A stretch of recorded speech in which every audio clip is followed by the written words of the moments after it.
Bueno, pues como está previsto en el programa, Elena Ruiz La Torre, directora ejecutiva de la EMA, European Migraine and Headache Alliance, va a hacer la presentación del estudio Access to Care, que bueno, yo creo que nadie mejor que ella, que ha estado implicada directamente, nos puede contar. Muchas gracias, Elena.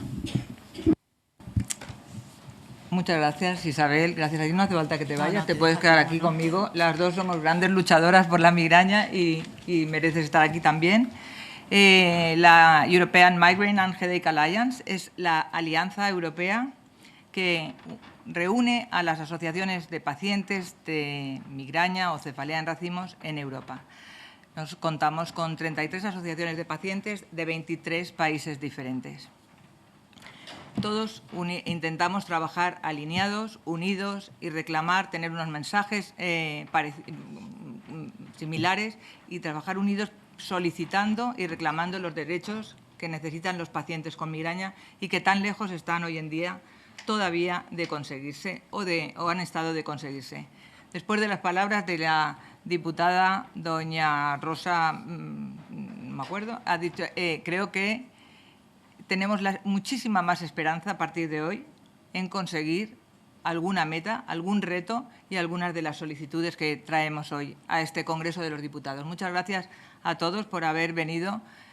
Quiero decir hoy aquí que la Asociación Española de Pacientes con Cefalea nació en 2005 con la ayuda y de la mano del doctor Lainez, que tenemos hoy aquí también con nosotros y que hoy en día es presidente de la Sociedad Española de Neurología y que ha trabajado siempre al lado y paralelo a la ciencia, al grupo de cefaleas de la Sociedad Española de Neurología. Gracias por Pablo Irimia, gracias a todos por estar siempre a nuestro lado, al lado de los pacientes, ayudándonos a conseguir el sitio que nos merecemos y que simplemente el que tenemos un derecho como el resto de los pacientes, de los ciudadanos españoles.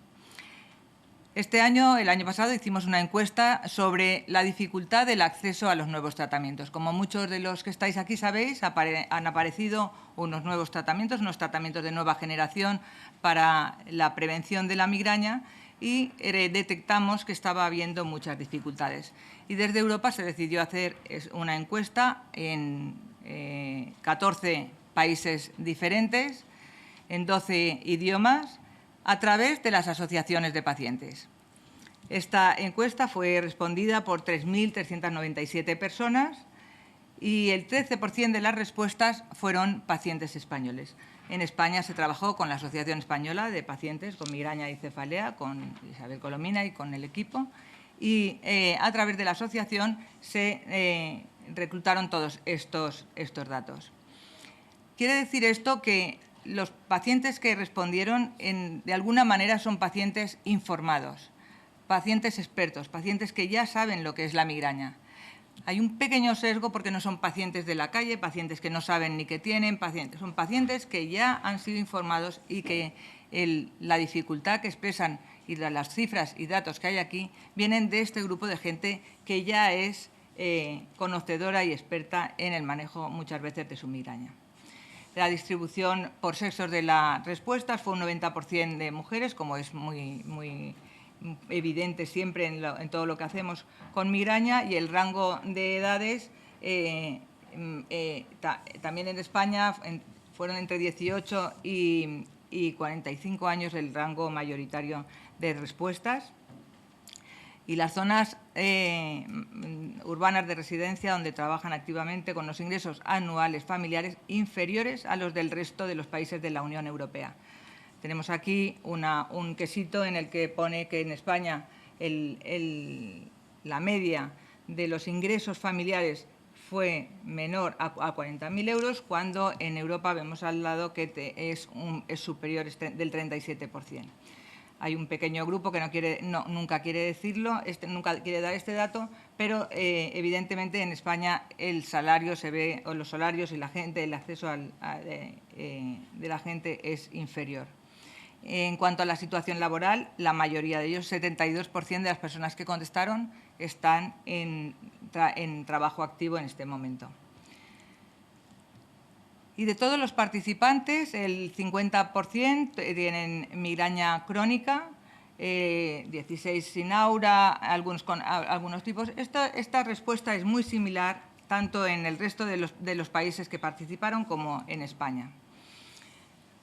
Los días de migraña que padecían los encuestados y que contestan aquí al mes en España son de un 57%, también son similares al resto de Europa y por eso no sale la comparación, pero son similares.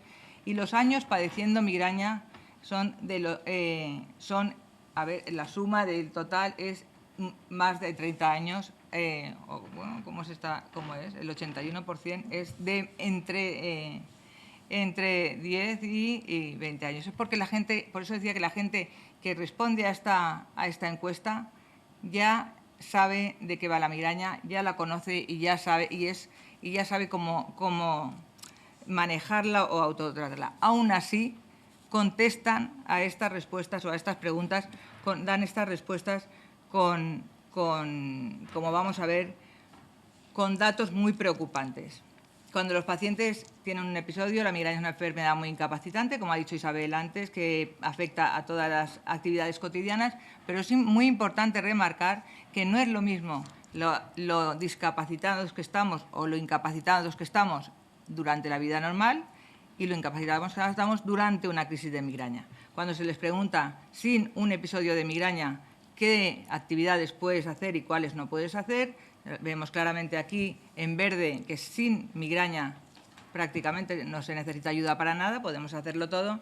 Con una crisis de migraña vemos ya otras respuestas y vemos que sobre todo lo más difícil es conducir. Pero las personas con migraña necesitamos ayuda y atención y soporte de las personas que nos rodean. ¿Cuál es la función del médico de cabecera? Que es muy importante y sobre todo la primera visita, pero el neurólogo es el especialista en el que más diagnostica y el que más hace un seguimiento. Vemos aquí que la primera visita, la mayoría de los encuestados acuden al médico de cabecera. En una primera visita solamente un 32% acude al neurólogo y algunos otros van a alguna otra especialidad. También vemos aquí que el número de especialistas visitado para obtener el diagnóstico final es de más de 8 especialistas en un 37% de la población española. Este es uno de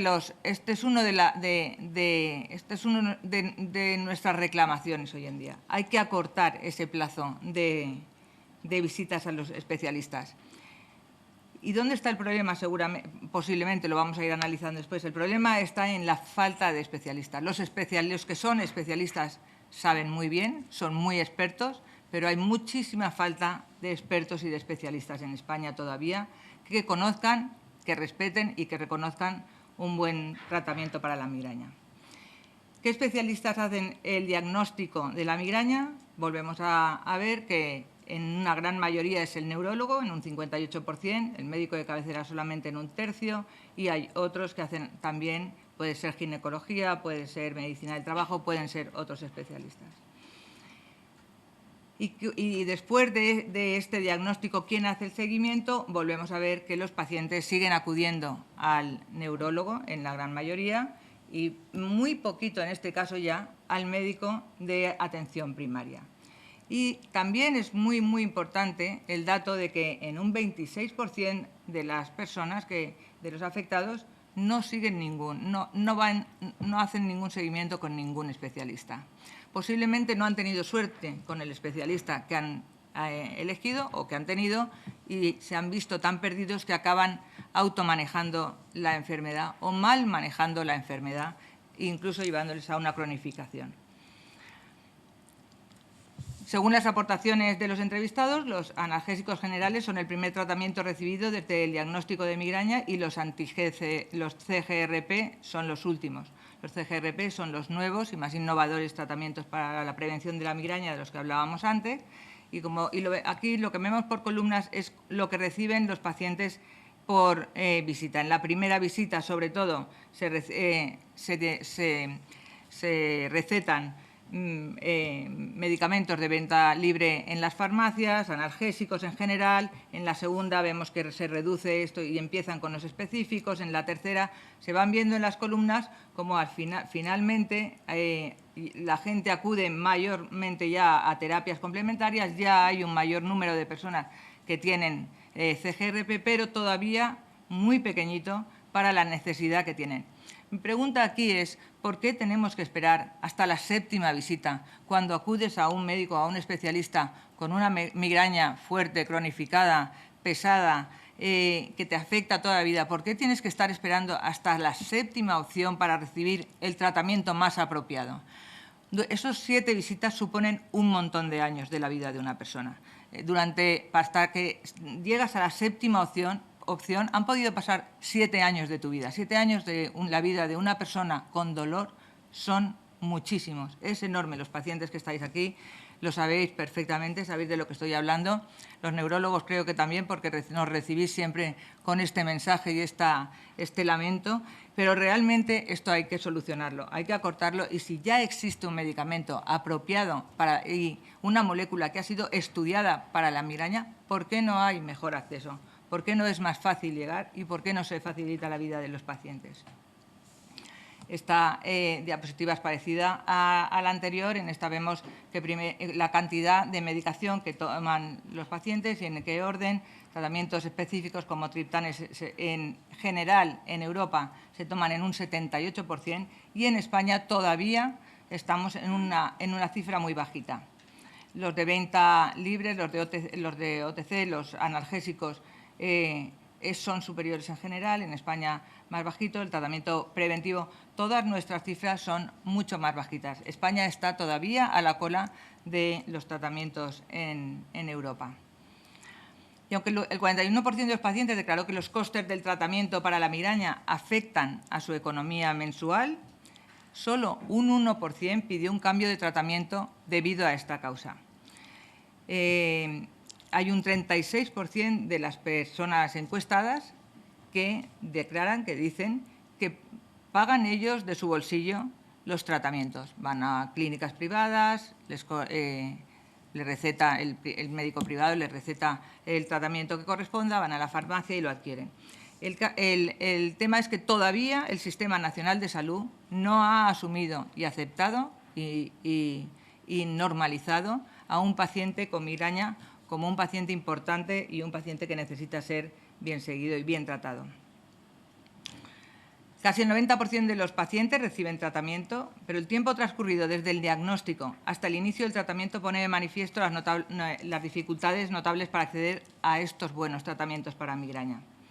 Tenemos que, vuelvo a remarcar aquí, que estos pacientes a los que les hemos preguntado son pacientes que son expertos, ya conocen en qué consiste la migraña, ya están tratados. Son pacientes que acuden, hay un pequeño sesgo aquí, porque ya acuden a las asociaciones de pacientes, en muchos casos por desesperación, porque no han encontrado todavía un buen diagnóstico, un buen especialista, un buen neurólogo, y acuden a las asociaciones, a la Asociación Española de Pacientes, preguntándonos dónde puedo ir. Esta es una de las mayores o de las preguntas más importantes.